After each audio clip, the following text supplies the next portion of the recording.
Najmlađa žrtva imala je samo 4, najstarija 93 godine. Svaka kuća na ovom području izgubila je člana porodice. Vladimir Gajić, 4 godine star, ubijen je gelerom od granate ispaljene iz Srebrenice dok se igrao u svom stanu u Bratuncu.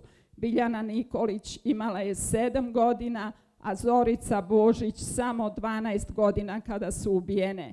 Slobodan Stojanović iz Kamenice, opština Zvornik, imao je 12 godina kada ga je zaklala Elfeta Veseli iz Vlasenice, žena monstrum, kad se vratio kući po svog psa. Muslimanske jedinice iz Srebrenice na Petrovdan su napale srpska sela Zalazje, Biljaču, Sase i Zagone, ubile 69 i zarobile 22 vojnika i civila, pljačkajući i paleći srpsku imovinu.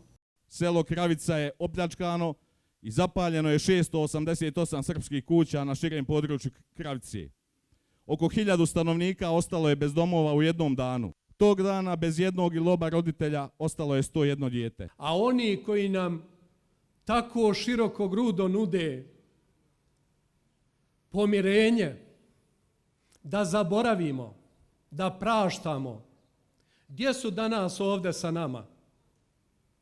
Nemam ništa protiv ni kao čovjek, ni kao borac, što će sutra biti u Potočarima.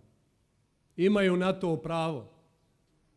A gdje vam je obraz da ne dođete danas u Bratunac i da se poklonite i srpskim žrtvama? Odbornici srpske nacionalnosti u Skupštini opštine Srebrenica minutom ćutanja odali su počast svim nevino stradalim Srebreničanima u proteklom ratu. Bošnjački odbornici bojkotovali su sjednicu.